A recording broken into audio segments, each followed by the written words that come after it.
Halo guys, balik lagi sama gua Darian di sini. Kali ini gua akan melakukan sesuatu yang baru yaitu yang gua kasih nama speed review. Jadi apa itu speed review? Speed review itu basically kita bakal nonton video replay bareng-bareng tentang pro player main di turnamen dan kita akan bahas apa aja yang terjadi selama turnamen match tersebut gitu. Jadi basically kita bakal nonton replay bareng, terus kita akan nonton apapun yang gua tangkap gua bakal share dan juga gua bagikan ke kalian untuk itu. Kenapa namanya speed review? Karena kita akan melakukannya dalam kecepatan 1,5 kali gitu. Jadi kita nggak bakal nungguin pergerakannya nggak bakal lambat, bakal bener-bener cepat. Dan gue bakal mencoba untuk ngasih tahu apapun yang kalian bisa dapetin di situ. Nanti gue akan highlight juga kenapa suatu pergerakan misalnya bagus ataupun kenapa pergerakan atau dia nggak dat decision dia nggak datang ke team fight kah atau dia nge-split push kah itu adalah tindakan yang benar ataupun salah, itu akan gua bahas semuanya. Jadi di sini gua udah ada video yang belum pernah gua tonton replaynya, yaitu MPL Filipin. Kenapa gua milih MPL Filipin? Karena MPL Filipin adalah MPL yang sampai sampai kemarin baru selesai sekitar seminggu yang lalu ya. Jadi kayak hari Sabtu atau Minggu kemarin itu, baru selesai gitu. Jadi ini bisa dibilang, paling baru lah, salah satu MPL yang paling baru. Jadi metanya tuh masih meta-meta yang sekarang yang bisa kalian relate banget lah, kenapa draftnya begini. Itu juga akan gue jelasin karena Filipina sedikit berbeda dengan Indonesia di mana mereka kadang-kadang nggak prioritas suatu hero yang menurut kita OP banget dan menurut orang Indonesia OP banget. Contoh misalnya kayak Selena Kaja gitu, itu biasa kadang-kadang mereka lepas juga, Valir atau Claude gitu, itu biasa mereka lepas gitu. Jadi kayak mereka, ada prioritas bandnya masing-masing sendiri. Jadi di sini gue emang udah cukup banyak ngikutin MPL Filipin, dari season lalu, eee, 2 season lalu malah. Tapi, untuk season ini gue gak sempet nonton setengah terakhirnya. Jadi kan, kemarin itu sempat ada lockdown di Filipina di mana MPL pun harus berhenti. Nah, habis itu kan dilanjutin gitu kan untuk online kan akhirnya. Dan akhirnya tuh gue yang selama online tuh gue nggak pernah nonton. Jadi gue, bener-bener, penasaran apa yang bisa gue dapat ini dari nonton speed review ini. Jadi kita bakal mulai aja sekarang gitu dari segi drafting, di mana di sini SGD Dragons tuh top 4 teams ya. Sunspark juga top 4 teams. Dia di sini nge-ban Chow dan Sunspark nge-ban Selena dan Tamus di ban di situ. Jadi Tamus itu emang satu offlaner yang gue bilang bisa nomor satu lah, paling kuat banget. Dan Tamus Filipin tuh terkenal super kuat ya. Jadi kayak misal standar offlaner Filipin tuh Tamus. Kalau dulu zaman kita semua orang bisa main Leomord, terus kalau di Filipin kebalik, dia semua orang bisa main Tamus. Nah, jadi begitu sekarang Tamus meta, semua orang Filipin jago-jago Tamusnya. Dan di sini bakal di-ban. Di sini Sunspark lumayan surprising ya karena di sini dia nge-ban Selena dan Cloud, yaitu sesuatu yang kita sering banget lihat di Indo. Dan oh tuh ya benar, jadi dia begitu nge-ban Tamus, dia bakal langsung first pick Uranus karena mereka menganggap bahwa Tamus dan Uranus adalah offlaner terbaik sekarang ya, offlaner terbaik untuk mereka pick, dan di situ akan langsung di counter saja oleh Sunspark di mana Sunspark akan melakukan Esmeralda dan juga Jowhead. Di sini eh, gue sebenarnya kurang fans ya, tunggu gue pause dulu. Sebenarnya di sini gue kurang suka untuk untuk ngepick Uranus maksud gue. Walaupun sebenarnya di Filipina sangat meta banget untuk nge-pick Uranus, tapi menurut gue Jowhead di compare sama Uranus tuh masih bagusan Jowhead kemana-mana karena dia versatile. Versatile itu apa?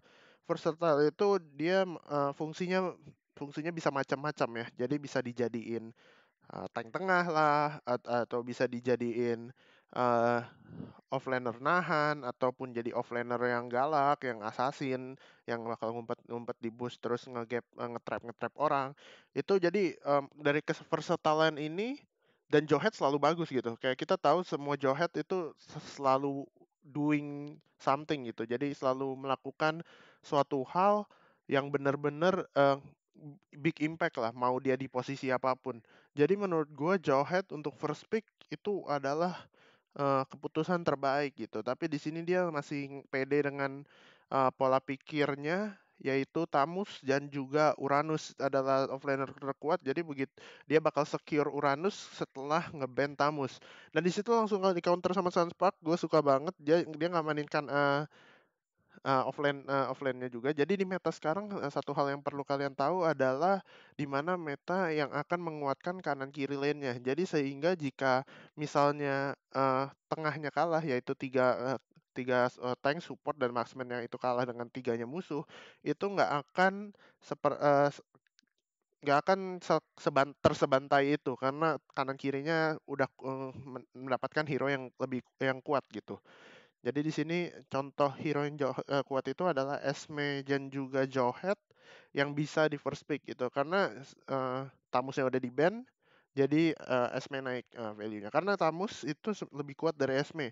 Jadi mau di match up yang kayak gimana pun dengan skill level yang sama ya, bisa dibilang. Jadi kalau dengan mekanik yang sama, Tamus dan Esme-nya bakal kalah gitu. Jadi Tamus tuh lebih prioritas dari Esme, dan Jowhead menurut gue masih prioritas nomor satu ya. Jadi kalau Tamus yang di-ban, gue bakal pilih Tamus dan juga Jowhead. Jadi kita lanjut di sini, apakah yang akan SGD Omega pilih untuk ngerespon terhadap draft yang dimiliki Sunspark di sini, karena menurut gue ini udah kuat banget. Dan di situ, ini lumayan big surprise buat gue, Link dan juga Atlas. Untuk Atlasnya gue nggak gitu surprise di situ. Menurut gue di sana bisa diambil, jadi di gue ambil dulu ini. Jadi di sini gue bakal pilih offlaner karena kita udah tahu match up-nya gitu kan. Jadi Uranus nggak mau ketemu Esme-nya, sehingga em, sehingga kita harus ngepick sesuatu yang udah tahu match up-nya apa. Tapi mungkin mindset-nya dia adalah ngepick sesuatu yang belum yang rebutan lah istilahnya. Jadi dia masih menghargai Link banget, walaupun gue kurang suka karena akan menghadapi Link melawan Esme Jowhead. Jowhead Esme maksudnya. Ini udah nge-counter banget, udah nge-counter. Jadi gambarnya hancur ya. Oke gini. Counter, udah big counter, tapi dia masih dengan PD-nya ngambil Link di sini. Mungkin karena dia tahu Sunsparks menggunakan bakal menggunakan marksman, jadi assassin akan lebih bagus melawan marksman kan, jadi dia bisa langsung bunuh instantly di situ. Dan pick Atlas, menurut gua not bad, tapi sebenarnya disayangkan Atlas biasa lebih bagus jika untuk melawan assassin ya di situ. Jadi di sini menurut gue juga lumayan tanda tanya besar, kenapa kenapa dia akan ngepick Atlas di sini? Karena dia akan melawan marksman. Mungkin dia pemikirannya dia butuh initiator yang masuk ke belakang sampai jangkauan marksman-nya, di mana di situ Atlas bisa menggunakan skill 2-nya yaitu di situ, dan akan di follow up dengan Link gitu. Jadi mungkin mindsetnya seperti itu ya. Jadi kita lanjut dulu. Oops. Oke, what happened? Oke, jadi kita bakal lanjut di sini. Dia akan udah shadow pick Kari bagus untuk ngelawan Uranus dan juga Atlas di situ, dimana kalau dia menggunakan skill 2-nya akan menjadi tebal. Jadi skill pasif dari Kari ini sangat dibutuhkan agar bisa jebolin ini dengan cepat ya. Jadi selama dikejar, Karinya sambil kiting sambil pukul, dan di sini dia ngeban Angela, di mana setahu gua SGD Omega itu gue lihat di hasil di Facebook teman-teman gue, dia sering nge-share MPL Philippines. Jadi dia sering bermain Angela offlane di sini. Dan di sini menurut gue kombonya udah sangat pas ya. Ada Uranus, ada Link, semuanya tuh bisa dimasukin. Jadi Angela tuh adalah good band menurut gue dari sisi Sunspark. Dan Kufra begitu saja satu buah engagement tool lagi dan menyusahkan seorang Link jika dia mau masuk ke dalam Kari ya bisa dibilang. Tapi di sini Kaja dan juga Grok masih open. Nah, dan dia akan memilih Kaja karena akan buat melindungi Karinya dari seorang Link gitu di situ untuk draftnya. Eh, Yap, dia bakal pick aja. Kenapa? Karena dia musuhnya udah pakai Atlas. Atlas adalah tank besar, tank depan. Jadi nggak mungkin dia ngepick Grok dan juga Atlas gitu. Itu sangat redundant atau bertumpukan lah. Nggak bagus. Kalau tapi dia bisa pick Atlas dan juga Kaja. Jadi dia mempick Kajanya dulu terlebih dahulu dan di situ SJD Omega bereaksi dengan Varsa dan juga em, Freya. Freya adalah salah satu tank kuat, fighter kuat, I mean, dan juga tapi tercounter oleh Esmeralda di situ. Jadi we'll see how it goes karena dua-duanya tercounter oleh Esmeralda dan dia juga pilih Varsa di mana Varsa bakal ngezoning semua pergerakan waktu team fight karena Karinya bakal berusaha untuk kabur dari lingkaran ultimate-nya dari Varsa gitu ya di sini. Jadi kita bakal speed up sedikit. Yap, masuk aja langsung ke gamenya di sini. Oke, jadi di sini Karinya akan start bersama bersama dengan Kaja nampaknya untuk merah. Joheadnya nge-clear mid duluan ya. Ini sesuatu yang bisa dibilang baru untuk pro scene di Indo dia jarang begini. Jadi satu di mid, offlaner ya. Satu Grok ngerusuh dan di sini ada Kaja dan Kari dan juga Esme ya. Esme-nya laning biasa. SP-nya ngejagain river biar nggak dimasukin oleh offlaner musuh, nggak dipotong. Terus tadi kajanya juga dari sungai kan, sedikit sedikit ketebalannya. Oke, jadi tadi kajanya berdiri di sini untuk ngejagain biar musuhnya nggak ada yang masuk ke red buff, nggak ada yang ngerusuh. Jadi dia startnya seperti itu, Groknya akan ngerusuh sendirian karena dia punya power yang cukup lebih di awal. Oke, jadi kita play lagi. Kita lihat apa yang dilakukan berikutnya. Ya, jadi Kiluas nge-clear aja, sedikit ngalah. Dan dia akan ngebantu Groknya datang. Dia bakal nge-backup Groknya. Oh, tapi di situ nangkep Freya-nya. Jadi ini dia mendapat Freya si Sunspark mendapatkan early advantage. Di situ Freya-nya sedikit greedy karena dia uh, ingin mendapatkan river buff ya, river buff kelomang, bukan kutu. Jadi dia greedy mau ke sini mendapatkan kutu, dia berasa Johead-nya akan langsung ke lane. Jadi dia berasa di sini aman gitu. Ternyata Johead-nya nge-trap di sini. Gerakan yang baik dari seorang Killwash dan Grok ke sini linknya akan menuju ke buff biru kan, buff biru.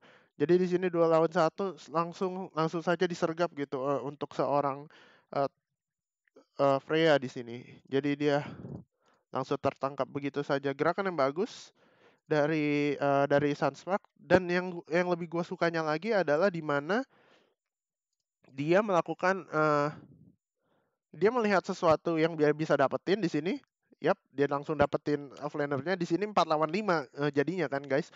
Jadi yang kalian harus perhatiin langsung begitu mereka mendapatkan first blood di sini, mereka langsung melakukan gerakan ini. Ketabalan. Ya, oke. Jadi gerakan ini Kari, Esme dan Kajanya langsung menuju ke blue buff. Mereka langsung menuju ke blue buff untuk invade. Kenapa? Karena mereka menang jumlah. Jadi konsep team fight-nya adalah kita punya power di awal dan juga menang jumlah. Di sini 5 lawan 4. Dia langsung melakukan pergerakan itu gitu.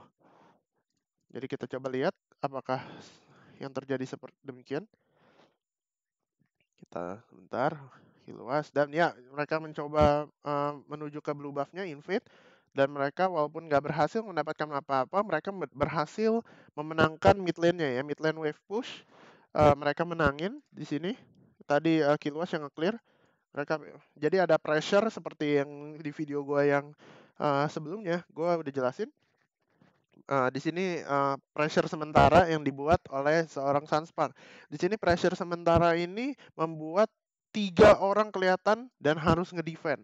Di sini 1 orang bahkan juga kelihatan di sini oleh Groknya. Jadi 4 orang kelihatan, 1 orang habis mati. Jadi mereka buru-buru langsung ke lane masing-masing uh, untuk nge-clear wave buat ngasih pressure di bagian samping map mereka gitu. Jadi bagian samping map mereka bakal di pressure abis-abisan karena tengahnya mereka udah kalah lane, mereka kalah rotasi. Sekarang mereka bisa berempat ke bawah untuk mencoba mendapatkan tower di bawah sini. Kita bakal lihat. Ups, kita gerakan. Rafflesia bonyok, dia akan pulang recall Link dan ini bertiga masih harus ngebuff di situ. Dan di situ ternyata Karinya bakal buff merah ya. Buff biru, I mean. Habis buff biru dia bakal clear mid. Di sini side lane. Di sini mid lane-nya udah kalah itu ya. Udah kembali ke seperti normal. Jadi pressure yang tadi dibuat itu cuman buat cepetin rotasi ke blue buff. Ternyata blue buff-nya barengan selesainya karena cuman 2 orang yang nge-blue buff. Jadi cuman Kaja dan juga Kari di sini. Dan Groknya balik refill untuk bisa ngerusuh-ngerusuh kayak biasa lagi. Dan di sini kita lihat dia dari base dia langsung ke sini. Berarti kita udah ngelihat secara jelas dan di sini udah ini kan dibagi dua kan untuk mid lane kiri dan juga kanan. Di sini mereka udah pukul sambil ke arah kanan ya guys. Jadi mereka emang udah menentukan tujuan dan rotasi mereka itu adalah untuk ke arah bawah. Mereka mau objektif di bawah. Di situ apalagi yang mendefend bukan kayak Uranus tapi adalah Freya di mana fighternya bisa di dive dengan gampang dengan komposisi Grok, Kaja, Kari dan juga Jawhead. Semuanya punya kill potential di awal di menit 1 ini. Bisa kita lihat um, apa yang akan dilakukan oleh mereka di sini. Dan ya, dan mereka benar-benar langsung ke arah bawah dan langsung dapetin first blood itu dan mereka maksain tower bawah. Seperti yang gue bilang, apa bedanya tower tower adalah pressure permanen. Jadi mereka berusaha membentuk pressure permanen yang dari hasil pressure sementara yang mereka buat. Jadi pergerakan Karinya tuh begini ya. Ke sini dari early game ini, dari menit 0, terus ke sini, terus ke sini, terus ke bawah lewat sini. Itu benar-benar efisien. Map pressure-nya ada karena musuh berasa banget bahwa ini permainan yang sangat cepat. Masih 1:57 menit dan mereka udah lihat HP dari towernya sudah sekian banyak yang hilang gitu. Jadi mereka emang benar-benar nge-pressure-nya gila banget. Ini sebuah game yang dimana menurut gua map pressure itu benar-benar kelihatan bahwa ini bisa dibilang Linknya belum nggak bisa ngapa-ngapain. Dia cuma bisa farm dengan gold yang ketinggalan 800. Padahal kita tahu Link adalah suatu hero yang bisa loncat dan farming dengan cepat, rotasinya bakal cepat banget. Tapi di sini seperti ke shutdown karena blue buff-nya di invade tadi, jadi dia rotasinya gagal dan juga ini gitu. Dan kita bakal lihat next-nya apa yang akan dilakukan uh, oleh jadi dia ngebunuh first blood seorang Freya di situ.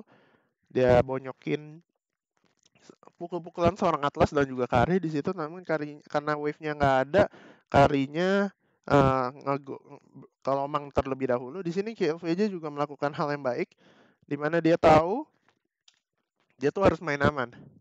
Jadi yang di sini ini ada makro ya. Karena Filipina menurut gua makronya udah hampir lumayan sempurna dibandingkan dengan tim-tim pemain Indonesia di situ.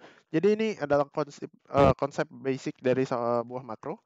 Jika tim kalian lagi melakukan sesuatu di daerah map yang berseberangan, uh, yang di daerah map yang berseberangan dari tempat terjadinya aksi, di sini dong adalah kondisi SME-nya, itu harus main aman. Jadi nggak boleh beraksi juga. Kayak kebanyakan tim Indonesia tuh sering banget kayak seperti ini nih. Lagi aksi di bawah sini, dia main agresif, terus berusaha solo kill. Padahal solo kill itu bisa aja pancingan, bait. Karena udah jelas banget di bawah kita ada jumlah 4 orang, di sini udah tinggal pasti 1 orang. Musuh yang pintar akan merotasi ke arah atas karena udah tahu hanya 1 orang dan di situ menjadi trading. Di mana trading itu adalah hal yang buruk kalau kalian lagi posisi menang. Kalau kalian lagi posisi menang dan ingin memaksakan musuh sesuatu, kalian nggak bisa main trading. Trading itu digunakan untuk orang yang timnya lagi kalah. Itu lebih penting untuk trading gitu. Misalnya tuker tower bawah dengan tower atas itu penting, itu hoki untung banget ya.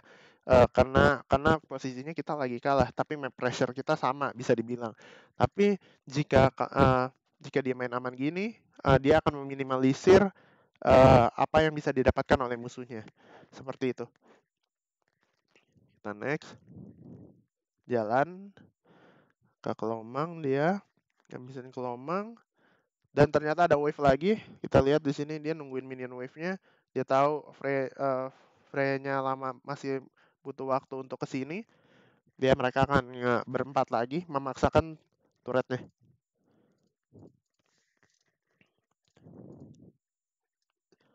Ya, X-Men-nya masih main aman di situ, mengumpat-ngumpat aja.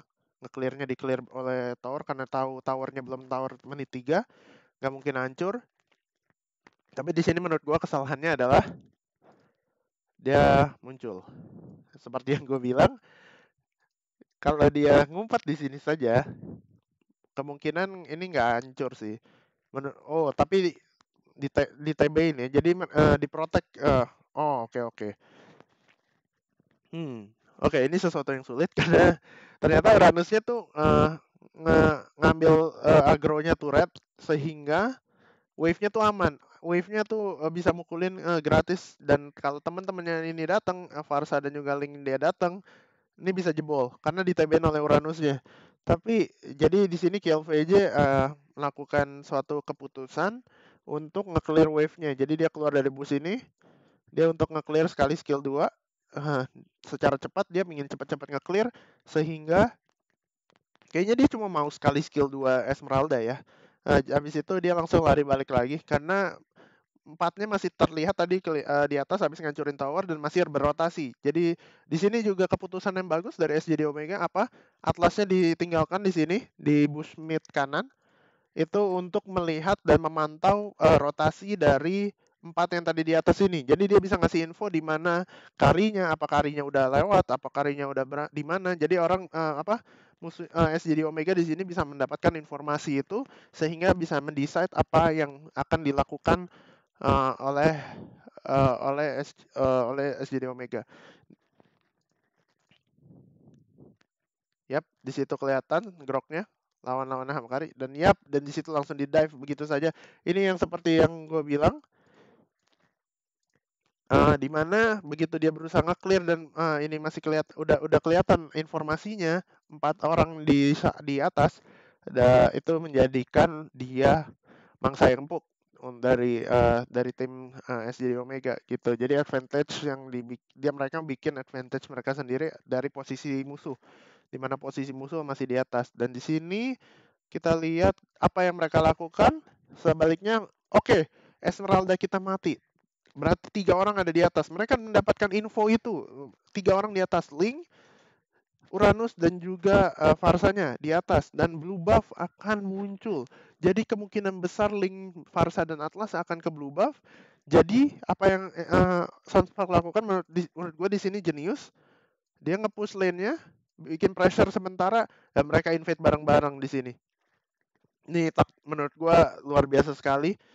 Decision yang sangat luar biasa. Di sini jarang banget kita ngelihat map pressure sebesar ini di kalangan tim Indo gitu kan. Di tim Indo kita tahu Kari lebih diutamakan ke arah farming dari ketimbang main yang secara rusuh-rusuh. Kalau mereka main secara rusuh-rusuh biasanya menggunakan Kimi, Granger, Bruno gitu. Jadi di sini menggunakan Kari ini sesuatu yang baru juga ya. Dan mereka menggunakan pressure sementara sehingga mereka bisa rotasi ke sini, ke arah merahnya musuh. Dan ini menurut gua rotasi yang gila banget yang dilakukan oleh kelompok ini ya, kelompok 3 orang ini dan juga seorang Johet gitu. Kita lihat.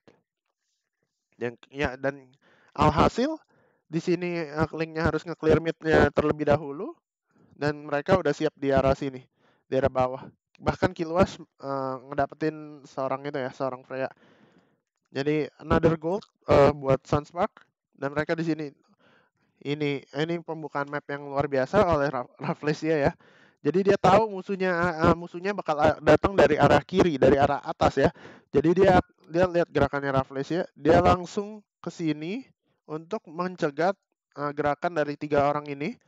Dan ini di sini JP dan Grid ini basically support sama satu core-nya bermain dengan aman untuk meng-pick off sesuatu bisa dibilang hadiah dari seorang Kiluas ya. Dia mengelempar kayak ini loh hadiah buat lu gitu kan.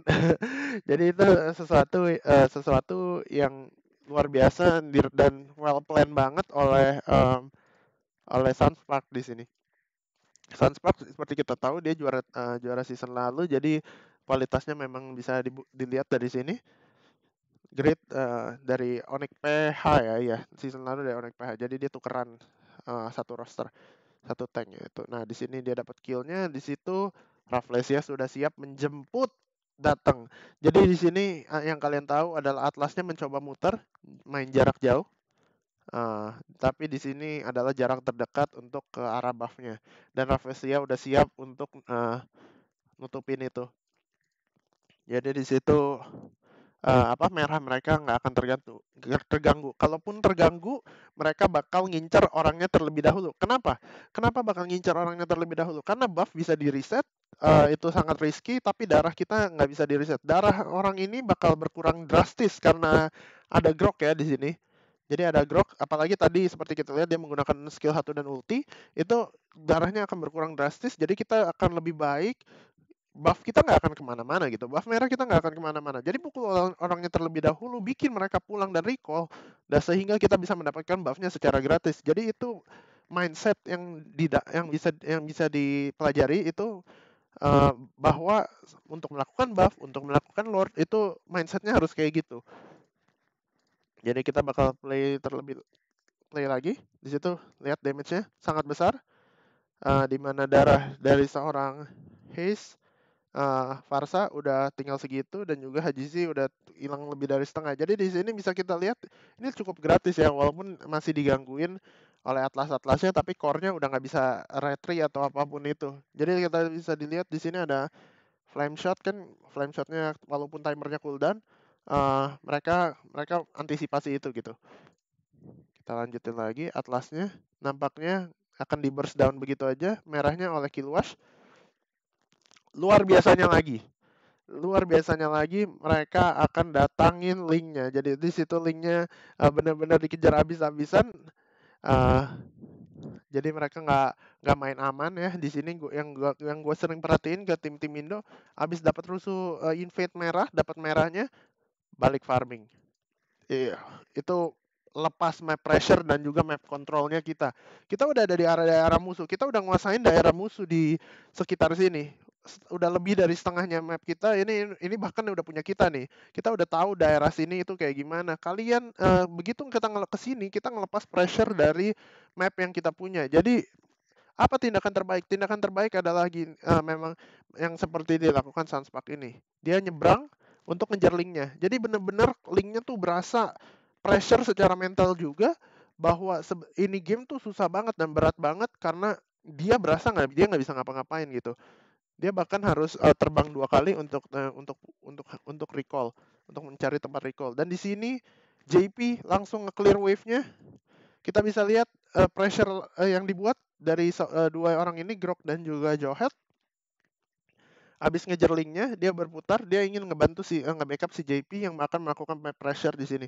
Dan kita lihat, ini masih hasil fight tadi, hasil fight di buff, hasil invade dari Sunspark di sini. Jadi di sini bisa kita lihat Haze darahnya berkurang banyak dan begitu juga pula dengan Kenji. Jadi di sini mereka dalam posisi yang sangat tidak diuntungkan dari SJD Omega di sini. Pressure-nya masih dapat dan Sunspark nggak akan melepas pressure itu. Jadi kayak cengkraman yang udah megang tangannya nih bener-bener akan dipegang terus gitu, nggak bakal dilepas sedikit pun. Jadi sampai sakit ya. Kita lihat di sini JP nge-clear di situ bareng Grid. Walaupun Farsa menggunakan ultimate, mereka akan menggunakan seperti biasa ya, pressure sementara. Mereka rotasi, dapetin turtle, dan juga Kill VJ mendapatkan tower di situ. Kita lanjut. Masih bisa di defend, makanya tapi dengan Kenji, tapi dia membuat seperti yang gue bilang, pressure sementara. Kenji dari mid nggak bisa kontes turtle, menjadi dia harus terpanggil untuk nge-clear wave-nya itu. Itu salah satu konsep yang gue udah share juga sama kalian di video yang sebelumnya. Jadi ini pembahasannya bakal seputar itu, sekitar makro. Kita lanjut, mereka turtle secara gratis karena mereka harus ngelindungi buff biru yang dimiliki Link dengan map pressure itu. Bahkan dengan itu pun mereka nggak 4 orang dikerahkan. Jadi mereka tahu resource mereka ya. Resource mereka tuh lagi kuat-kuatnya nih, bisa dibilang lagi kuat-kuatnya. Mereka nggak perlu overkill sebuah turtle. Turtle-nya bisa dibereskan oleh Kari dan juga Kaja berdua. Dan siapa yang punya power untuk ngerusuh dan nge-invest secara kuat, yaitu Jawhead dan juga Grok. Di sini mereka langsung berotasi untuk ngekontes buff birunya Link. Jadi benar-benar pressure-nya tuh eh, terbawa. Apa yang gue bilang, kenapa gue bilang pressure banget, karena presence-nya mereka di sini di sungai menarik satu orang dari lane, yaitu Uranus. Jadi Uranusnya harus ke sini ya untuk membantu defense. Kenapa? Apa yang bisa dilakukan Uranus jika tidak ada mereka? Uranusnya bisa nge-cut di sini atau bisa ngumpet di sini untuk nge-trap seorang Esmeralda, itu bisa. Jadi ini sesuatu yang benar-benar bisa diambil. Hikmahnya adalah presence pressure di situ, dimana lu nongolin diri dan lu berasa bahwa lu tuh lagi keteken gamenya lagi susah karena adanya keberadaan lu gitu. Kita mulai lagi di sini. Rafflesia nampaknya tidak akan ngekontes, dia cuma ngekontes seperlunya. Di sini baiknya dari Rafflesia adalah dia ngekontes seperlunya. Kalau kita bisa lihat Grok bisa kita lihat kalau Grok Malaysia atau bahkan Grok Indonesia, dia bakal mengarah ke sini untuk mencoba ngerebut. Jadi ngekontes ngerebut, habis itu mati. Tapi di sini kita bisa ngelihat Rafflesia tahu kadarnya bahwa dia tuh sebenarnya nggak bisa ngekontes ini, nggak chance untuk dapatnya kecil karena dia ada retribution. Groknya nggak ada ultimate kayaknya. Ya, Groknya nggak ada ulti. Jadi Groknya nggak ada ulti, ada retribution, nggak bisa kontes. Jadi percuma gue ngebuang darah gue untuk sesuatu yang tidak pasti. Jadi itu terlalu gamble. Jadi apa yang dia lakukan adalah ngasih presence pressure seperti yang gue bilang, terus dia bakal lari setelah semuanya over gitu. Lanjut, Rafflesia Turtle has been slain. Balik lagi ke tengah, menangin pressure tengah, dan dia kembali ke buff. Pressure tengah ke buff, pressure tengah ke buff. Di sini ngecek jadi Omega antara Groknya, karena Groknya mengasih informasi dan di situ mendapatkan seorang sorry, kepencet. Gue berusaha nge-pause tadi, tapi ternyata kepencet. Oke. Gue play dulu, gue pause. Di sini jadi walaupun lu ngasih pressure ke tengah, lu nggak ngelepas pressure-nya karena Groknya nggak mau ngelepas pressure-nya. Jadi Groknya akan jaga bush tengah kanan untuk dapetin informasi, karena mereka tadi sebagian besar jumlahnya ada di kanan ya. Jadi mereka tadi semua bagian jumlahnya ada di kanan. Jadi kalau Groknya ada di sini, dia bisa ngasih tahu informasi ke teman-temannya bahwa musuhnya tuh ada di area atas gitu. Jadi begitu misalnya musuhnya ke sini ngelewat melakukan rotasi ke tengah, karena dia mau membantu tengahnya, Groknya bisa jagain, bisa halangin, dan juga ngasih informasi. Di sini kita bisa lihat bahwa Sunspark di sini langsung menuju ke arah blue buff. Blue buff. Langsung diselesaikan begitu saja dengan cepat. Dan di sini langsung inisiasi yang baik banget dari Groknya. Ini tembok maut ya, bisa dibilang. Ya, ini temboknya memisahkan dua dan dua di sini. Dan Varsa tidak akan suka dengan posisi ini. Kenapa? Karena Varsa kita tahu dia mainnya jarak jauh ya. Jadi di sini di daerah sini tuh di daerah sini tuh sangat-sangat rawan. Di bagian ini ada temboknya, dia harus muter ke belakang tembok at least biar biar musuhnya pun nggak bisa ke dia kehalangan tembok ya.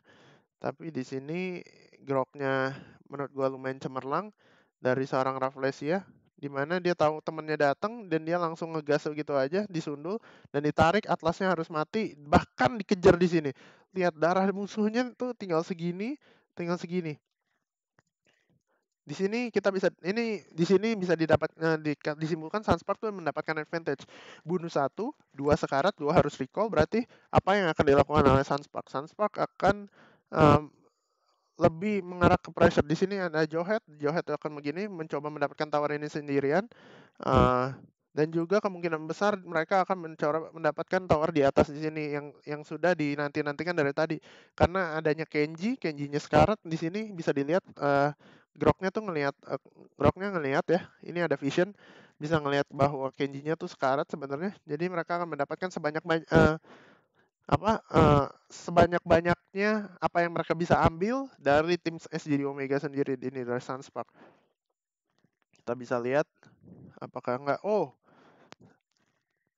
jadi mereka ternyata lebih greedy dari yang gue bayangin ya. Jadi mereka nge-push akhirnya dan mereka mau mendapatkan 3 tower sekaligus gitu. Jadi at least pressure di sini dapat. Jadi musuhnya tuh mau ngelindungin tower 2 kan? Mau ngelindungin tower 2 di sini nge-push, di tengah nge-push. Karena kita tahu sendiri seperti yang gue udah mention di video sebelumnya bahwa tower tengah adalah tower terpenting di game ini karena map pressure-nya bakal berubah jauh total. Apalagi kita tahu Sunspark merupakan tim dengan map pressure terbesar. Tadi kita udah bisa ngelihat gimana caranya mereka mengandalkan pressure. Bisa kita lihat bahkan groknya ada di behind enemy lines ya di depan banget gitu. Dan di sini akan di-push begitu saja.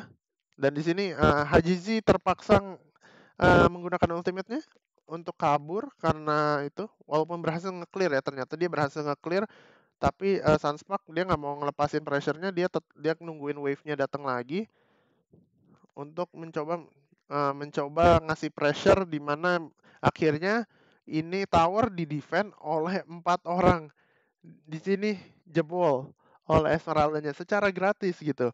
Dan Groknya dengan pintarnya dia dari sini dia muter ke arah sini untuk melakukan pressure di side lane lagi. Side lane-nya semuanya menggunakan ngasih pressure. Mereka mau nggak mau 4 orang ini harus pisah. 4 orang ini harus pisah, harus ada yang defend ke arah bawah. Di situ ada Freya 1 orang dan harus ada yang ke atas untuk ngedefend seorang Esmeralda dan gue yakin at this point dengan gold yang udah terpisah sebanyak ini Esmeraldanya nggak cukup untuk ditahan oleh Uranusnya sendirian. Jadi Uranusnya bakal mungkin nge-clear wave-nya doang tapi nggak bakal bisa bunuh gitu. Di situ mereka harus mengebagi 4 orang yang ada di tengah ini ke arah kedua arah yang berbeda, which means kita tahu sendiri Kaja pressure-nya kayak gimana. Di sini Kajanya belum ada ultimate tapi musuh nggak tahu itu, jadi musuh akan selalu berhati-hati kecuali dia nge-countdown banget ya menghitung hero ultimate ke seorang Kaja. Di sini JP bakal nge-push lagi untuk mencoba mendapatkan tower di tengah. Jadi di sini mereka pakai sideline pressure dari sideline mereka untuk mencoba mendapatkan objektif di mid. Kita bisa lihat dia mukul secara gratis, musuhnya juga mau nge-clear dari samping tapi pelan-pelan ini akan diambilin. Tapi Rafflesia kembali dari bawah memotong pergerakan mereka ya. Langsung ke sini karena kita bisa ngelihat udah banyak yang bonyok-bonyok kena tadi setrum skill satunya Kaja Ring of Judgment if I'm not mistaken. Terus juga kena pukul JP skill 2 ke samping. Di situ mereka sekarat. Di sini kita lihat ada objektif apa yang bisa diraih oleh Sunspark dengan map pressure seperti ini. Ada buff merah yang akan muncul lagi di situ guys. Jadi mereka benar-benar timingnya super super tepat di mana di sini Groknya nge-count bisa bilang ngekandangin ini biar nggak ke 3 orang ini biar nggak ke arah merah. Di sini kita juga bisa lihat linknya itu sekarat banget dan Groknya lagi skill 1. Jadi kemungkinan besar linknya akan kabur ke arah sini untuk untuk kabur dan juga recall. Dan pada saat yang bersamaan JP sudah siap untuk langsung ke arah sini untuk mendapatkan buff merah yang akan dibantu oleh Jawhead. Di situ eh, udah disiapin lah bisa dibilang. Jadi buff merahnya sebelum muncul mereka udah di situ. Tapi kajanya yang gue masih bingung, dia masih nyari informasi tentang Uranusnya di mana. Jadi dia masih di sini untuk ngelihat rotasinya di mana. Dan di situ Uranus baru memunculkan diri setelah dia pergi dari mid barusan. Kita lihat lagi lanjut. Yep, dan itu yang exactly yang mereka lakukan. Jawheadnya ngebersihin wave, Kajanya udah siap untuk nge-backup di daerah sini. Jika ada yang muterin dari sini ya, mereka Kajanya bakal ngasih informasi. Jadi mereka nggak bisa di sandwich. Kalau ada yang datang dari sini, ada yang datang dari sini, ada yang datang dari sini, semuanya udah ketahuan dan udah di cover oleh seorang Grok gitu. Dan di situ langsung saja di fast burst ya, siapapun yang dapat nggak masalah.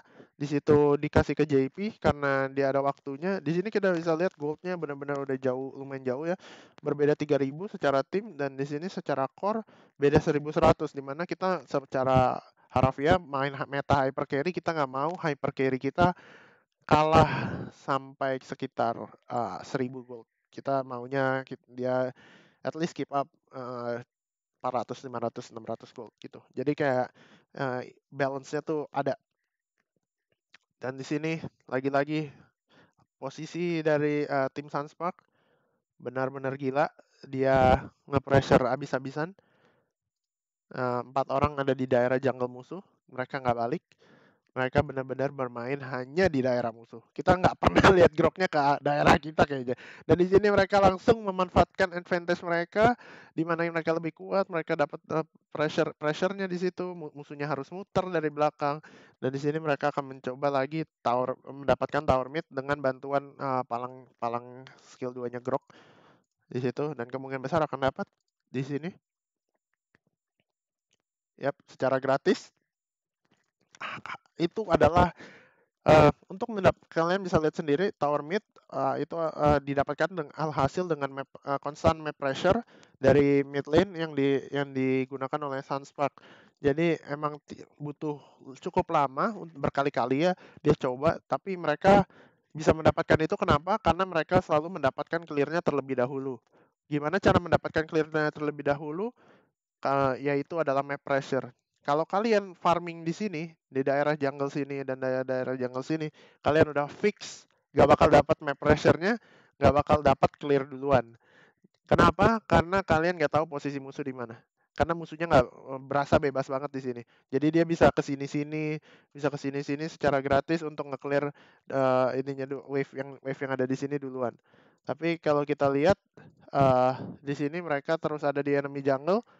Jadi sehingga mereka bisa mendapatkan clear-nya terlebih dahuluan, terus constant mid wave pressure di situ oleh mereka, dan akhirnya mendapatkan tower ini. Di sini kita lihat objektif berikutnya adalah turtle yang akan spawn dalam 10 menit.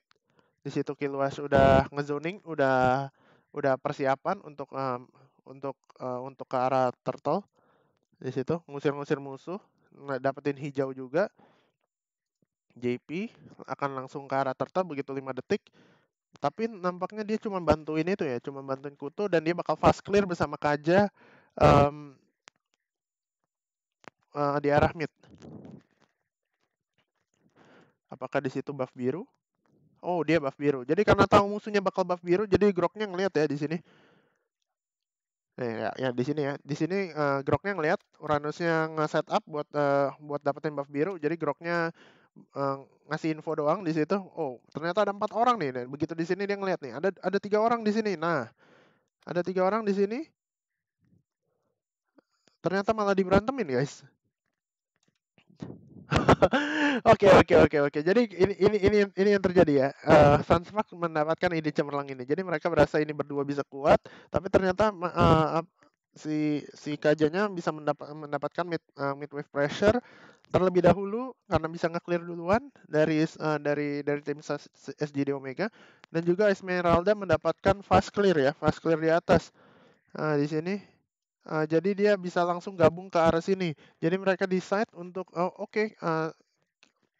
Killwash bisa bisa melakukan turtle sendirian, dan Kari langsung datang ya, dia nge-clear wave mid dengan kutu. Kan ini persiapan yang dilakukan adalah kutu. Jadi river buff-nya eh, bakal bakal dibawa untuk melakukan persiapan rusuh.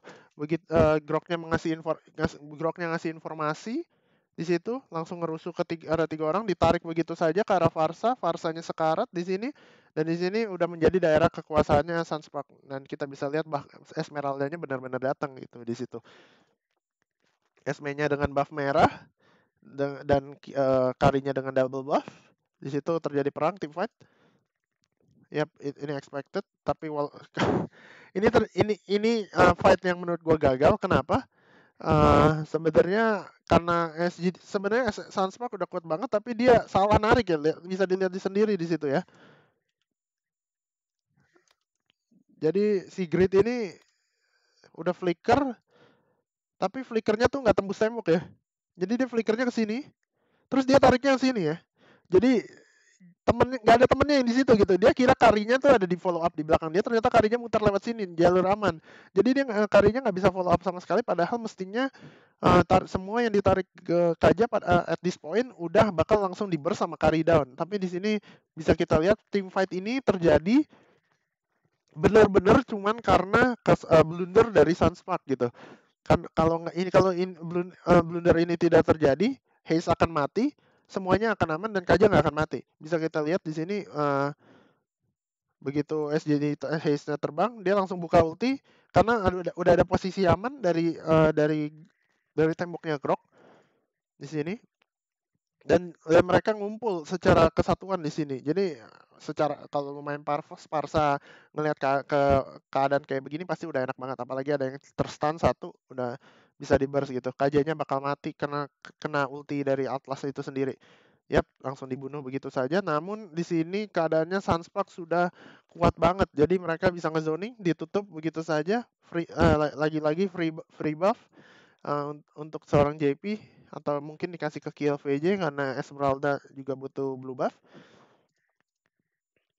Yap, kayaknya akan dikasih ke Kill VJ di sini. Jadi yang JP bakal ngusir-ngusir orangnya, dan nggak dikasih ternyata. Oke, jadi mereka decide untuk buru-buru aja. Oh, JP dikasih karena dia mau ngasih map pressure dan langsung nge-clear ke sini. Esmeralda nggak ada kepentingan untuk nge-clear lagi. Jadi dia butuh farm, dia bakal nge-clear hijaunya, bakal nge-clear ini, dan sedangkan Esmeralda sebagai offlaner tidak terlalu butuh farm. Dia bisa blue buff dulu, dan dia udah assign Jowhead-nya, udah ditugaskan untuk berhadapan dengan Uranus ya. Jadi dia bisa nyusul nanti bersama JP setelah dia blue buff. Oke. Gitu. Itu tidak terasa ya. Ini baru 6 menit awal dari gamenya ya. Sangat cepat di sini pergerakan dari Sunspark. Di sini mereka lagi-lagi udah siap di daerah red buff untuk ngezone untuk mematikan ini objektif mereka. Jadi musuh yang datang dari daerah sini dan daerah sebenarnya, jadi musuh harus muter lewat sini sih. Jadi harus muter lewat sini. Karena di sini udah diblok sama ini 2 orang. Akan sangat bonyok jika darahnya akan banyak habis jika udah mereka nekat untuk lewat sini. Jadi di sini apa yang dilakukan, Esmeralda-nya nge-clear mid untuk keep constant pressure. Jadi minion wave yang datang akan langsung ke arah objektif turret tier 2. Di sini kenapa ini gerakan yang super bagus? Kalian harus lihat setelah objektif ini diambil, mereka bisa rotasi ke mid, dan di situ bakal ada wave yang sudah menyambut mereka. Jadi mereka udah ngelihat ada wave datang, mereka clear, jadi nggak harus balik dulu ke sini, itu ngelepas pressure. Jadi dia potong untuk biar creepnya tunggu, hapus dulu kebanyakan. Jadi creepnya akan udah siap, udah datang ke sini, mereka tinggal menyambut di sini dan zoning seperti awal. Oke. Lanjut. Dari Karinya lagi akan nge-clear bawah, potong Esme, wave-nya datang, zoning dari seorang Grok untuk mendapatkan objektif turret, tapi ternyata JP cuman mancing-mancing doang, dia akan mendapatkan objektif turret bawah. Namun karena ini melakukan suatu Menurut gua blunder juga karena JP bisa aja fokus ini objektif dan muter ke arah tengah tadi seperti yang gue bilang, tapi instead dia nyari kill ya. Tadi dia muter ke sini untuk follow up apa yang Rafflesia gunakan, tapi dia sadar dengan cepat bahwa dia butuh ngancurin towernya dan dia akhirnya ngancurin towernya. Dan di sini objektif yang tersisa adalah mid dan juga ini yang udah sekarat. Di sini wave-nya udah nge-push, udah di assign Johet. Dan di sini mereka lagi-lagi ngepotong wave-nya ya. Wave-nya dipotong bersamaan dengan Uranus yang lagi ngedefend wave-nya. Jadi ada wave baru yang datang. Wave mid paling cepat di sana langsung di-cut begitu saja. Tapi yang kalian lihat adalah ini nggak ngelepas my pressure. Rafflesia nggak kesini untuk ngebantu clear, dia tahu tugasnya untuk ngezoning, dia stay di bush ini biar dia nggak ngelepas pressure yang mereka punya di jungle terus di sini karena buff merahnya juga mau up gitu. Jadi kalau kalau kalau Rafflesia kesini, musuhnya akan bisa masuk ke sini dan di sini jungle-nya jadi milik mereka. Kaja nggak bisa ngapa-ngapain. Jadi di sini Sunspark malah harus melakukan re-entry yaitu dengan Esme 3 orang ini dan juga Kajanya jadi harus jadi rebutan. Kayak daerah kekuasaannya dilepas terus akhirnya jadi harus malah masuk lagi gitu. Padahal mereka udah punya. Jadi apa yang dilakukan Rafflesia ini di sini benar-benar luar biasa. Dia maintain the pressure bahwa dia tahu posisi di sini sama di sini tuh impact-nya beda jauh. Dan di sini karena Rafflesia di situ, lihat tuh, dia ngezoning sendirian daerah sini, nggak ada yang bisa masuk ke sini, semuanya di blok dan JP bisa mendapatkan merahnya secara gratis sekali lagi. Luar biasa banget memang pergerakan dari Sunspark. Dan di situ Rafflesia karena zone kesel ya si hit Atlasnya kesel langsung aja dibantingnya ke daerah dalam. Tapi namun di situ luar biasanya dia selamat guys. Jadi dia udah kalkulasi bahkan dia bisa selamat, dia menggunakan sprint. Dan di situ terjadi team fight yang lumayan besar karena follow up dari seorang Sunspark di situ. Dan seperti yang gua bilang tadi uh, Johetnya nge-push, ngasih pressure, dapetin objektif turret tadi di situ dan sekarang dia akan udah menang wave, dia akan menuju ke arah team fight-nya sekarang. Di sini, Link belum bisa melakukan apa-apa di sana karena sekarang bedanya udah 8.000 guys. Di sini mereka nge-cut clear wave mid lagi karena kita bisa lihat dari posisinya Kiluas ngezoning untuk daerah sini, daerah kanan. Di sini Esmeralda-nya masih ada di sini untuk ngezoning daerah sini dan mereka juga habis perang dari daerah situ. Jadi musuhnya kemungkinan akan balik dan keluar dari situ. Dan mereka nge-cut clear wave mid untuk mendapatkan mid lane. Jadi mereka mendapatkan double pressure di sini nge-push, di sini nge-push.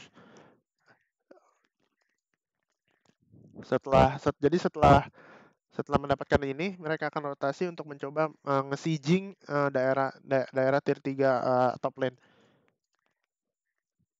Gerakan yang bagus. Oke, Sunspark. Benar. Masih ada wave, masih ada katapult satu, langsung melakukan engagement di situ. Perang yang baik dari seorang Kenji. I mean dari Grid.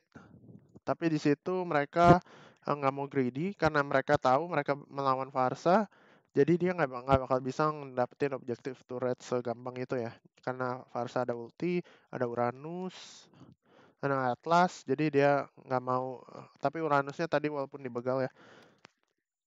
Karena dia tahu Varsanya masih jauh nih. Jadi mereka langsung tarik aja begitu saja menjauhkan dari Varsanya. Permainan yang baik sekali di situ, nge-clear dengan cepat dari SGD sehingga mereka harus hampir ngelepas pressure, tapi yang kalau ini bedanya ya menurut gua. Secara pribadi dan secara jujur-jujuran, tim Indo akan semuanya ke daerah sini, ke arah Turtle. Tapi di sini Rafflesia tetap di depan turret 2, ngezoning, ngasih pressure dan kandangin musuhnya di sini nih. Jadi yang keluar bakal digangguin dan dikasih info dan ini langsung akan cepat tanggap langsung hajar. Misalnya si Toshi akan ke daerah Turtle dan kelihatan nih misalnya dia akan nge-clear, dia bakal langsung bereaksi terhadap itu gitu. Rafflesia sekarang di sini ngezoning karena turtle-nya udah selesai, dia ngezoning buat biru di situ, dapat biru. Lihat nggak? Jadi pembagian tugas dari tim Philippines ini kelihatan banget udah rapi gitu. Makronya tuh bener-bener menurut gua bisa dibilang indah ya. Karena bisa kalian lihat ini pressure yang sangat indah guys. Jadi mereka benar-benar nggak bisa keluar dari base sama sekali. Mereka mereka benar-benar stuck di sini, dan di sini jungle-nya mereka masih ada itu. Masih ada minion. Tapi nggak masalah, minion jungle nggak farming, kalian farming di daerah musuh jika kalian lagi ahead.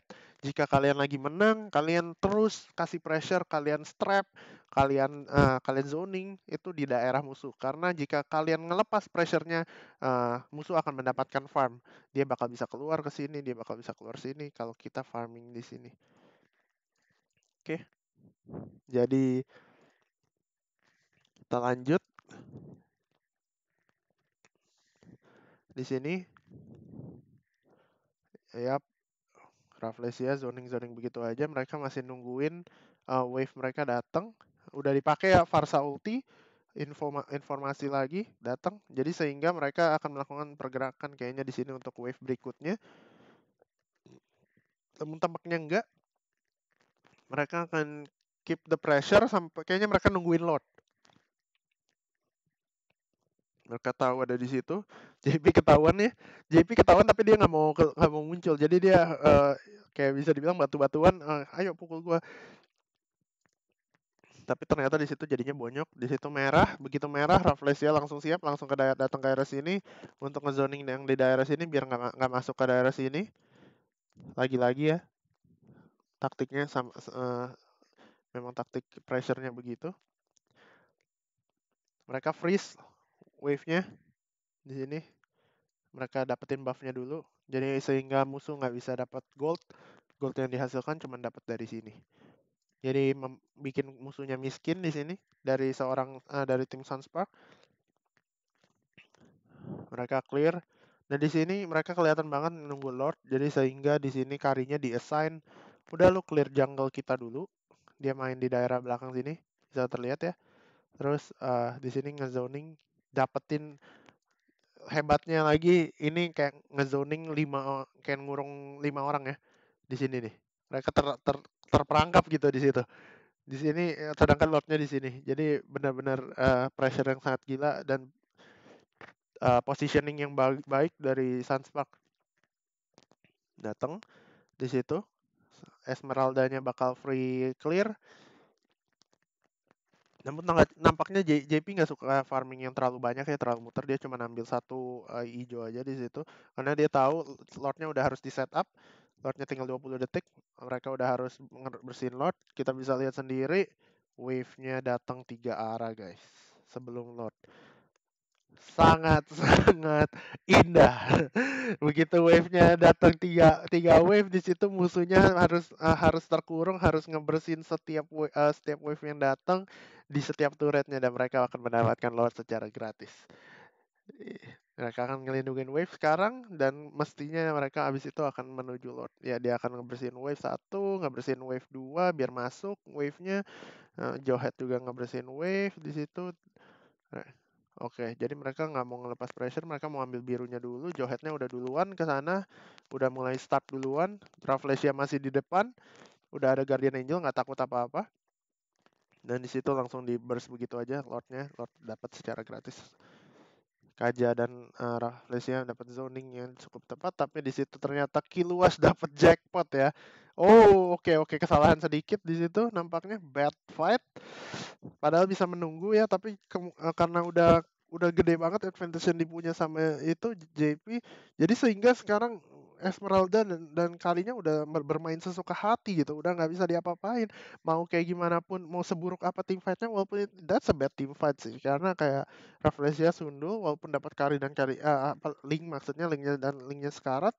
Mereka terjebak di tangkap Atlas dan juga langsung dibonyokin ya. Padahal timnya belum siap gitu. Padahal kalau jika mereka sabar sedikit dan untuk melakukan tim fight pas Lord, menurut gua nggak bakal lebih clean, lebih rapi. Jadi di sini masih suatu blunder dari sebuah tim Sunspark.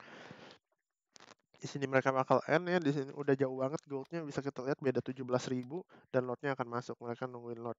Langsung saja di burst begitu saja yang akan menghadapi mereka orang dulu baru ke arah lotnya biarin free hit ke arah turret di situ guys. Jadi menurut gua Sunspark bener-bener highlight dari video ini itu adalah map pressure. Map pressure. Jadi di sini kalian bisa belajar bahwa map pressure tuh akan menghasilkan sesuatu ya hasil yang berbeda gitu. Kayak penempatan posisi misalnya tank, misalnya harus di mana, dan juga pergerakan seorang core itu harus kayak gimana untuk melakukan map pressure yang luar biasa besarnya gitu. Jadi sekian aja gitu video kali ini. Jangan lupa follow Instagram gua, follow Facebook gua. Jika ada yang mau ditanya-tanya, silahkan komen, silahkan subscribe, silahkan like videonya jika kalian emang suka. Jadi gua harap gua bisa lihat kalian di next video. Thank you, see you guys, bye.